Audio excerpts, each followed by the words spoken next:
Iklim komunikasi antar pribadi. Iklim komunikasi terdiri dari dua kata, yaitu iklim dan komunikasi. Iklim adalah suasana seseorang terhadap orang lain, sedangkan komunikasi adalah proses penyampaian suatu pernyataan oleh orang lain kepada orang lain. Karena itu iklim komunikasi dipahami sebagai penyampaian informasi dan pengertian dari seorang kepada orang lain berdasarkan setting suasana tertentu, dan komunikasi akan dapat berhasil baik apabila ada saling pengertian antara pihak pengirim dan penerima informasi. Iklim komunikasi yang sering terjadi faktor penentu berlangsungnya komunikasi terdiri dari 4 macam, yaitu ada lingkungan fisik, menunjukkan bahwa suatu proses komunikasi hanya bisa terjadi apabila tidak ditemukannya rintangan fisik. Yang kedua ada lingkungan sosial budaya, menunjukkan faktor sosial budaya, misalnya bahasa, percakapan, dan adat istiadat. Ketiga ada dimensi psikologi, adalah pertimbangan kejiwaan yang digunakan dalam berkomunikasi. Keempat adalah dimensi waktu, menunjukkan situasi yang tepat untuk melakukan kegiatan komunikasi. Kita lanjut ke inti dari bab 6, yaitu kemampuan menyimak. Ketika kita mendengarkan dengan benar-benar, kita tidak hanya sensitif terhadap perasaan orang lain, dan dikarenakan hubungan kita terhadap mereka, ketika kita mendengarkan harfiah, kita tidak melakukan upaya untuk memahami perasaan orang lain tentang apa yang mereka katakan dan bagaimana efeknya terhadap konsep diri mereka.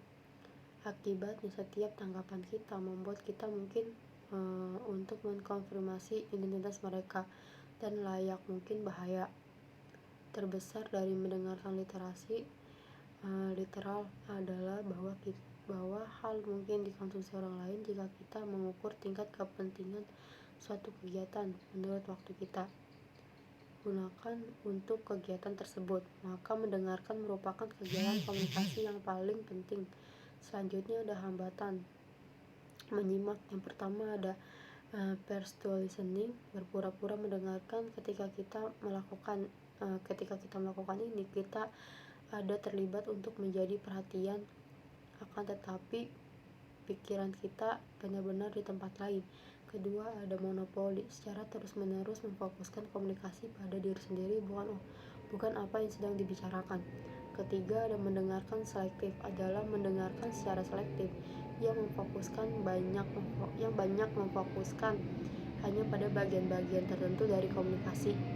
Keempat ada mendengarkan defensif. Mendengarkan defensif melibatkan serangan pribadi, mengamati, kritik, atau nada bermusuhan ketika tidak ada yang disukai.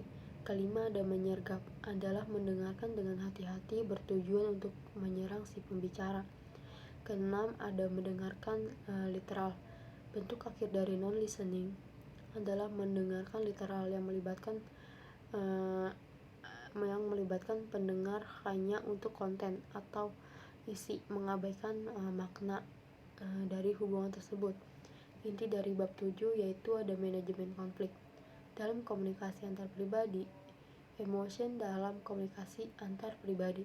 Kecerdasan emosional adalah kemampuan untuk mengenali perasaan sesuai di mana situasi, dan kemampuan untuk berkomunikasi perasaan secara efektif. Tidak ada garis pemisah yang jelas antara apa yang kita rasakan dan bagaimana kita mendeskripsikan perasaan. Keduanya berinteraksi dalam proses emosi. Apa yang kita rasakan mempengaruhi bagaimana cara kita mengungkapkan emosi kita. Prinsip-prinsip dalam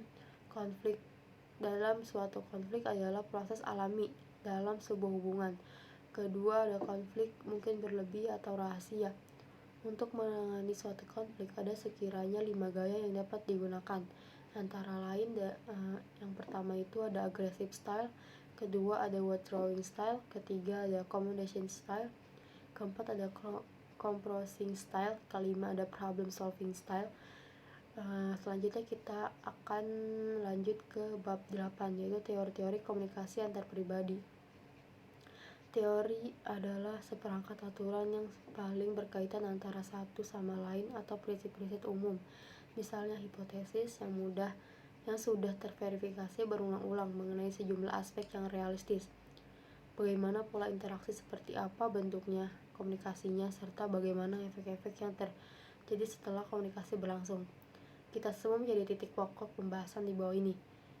Yang pertama ada teori penetrasi sosial, yang kedua ada teori pengurangan ketidakpastian, yang ketiga ada communication pragmatis atau international view, keempat ada kompetensi, kelima ada constructive, keenam ada coordinate management of meaning, yang ketujuh defensive relation, kedelapan ada interpersonal relation, yang kesembilan ada interpersonal division, 10 ada material communication, 11 ada text of relation development.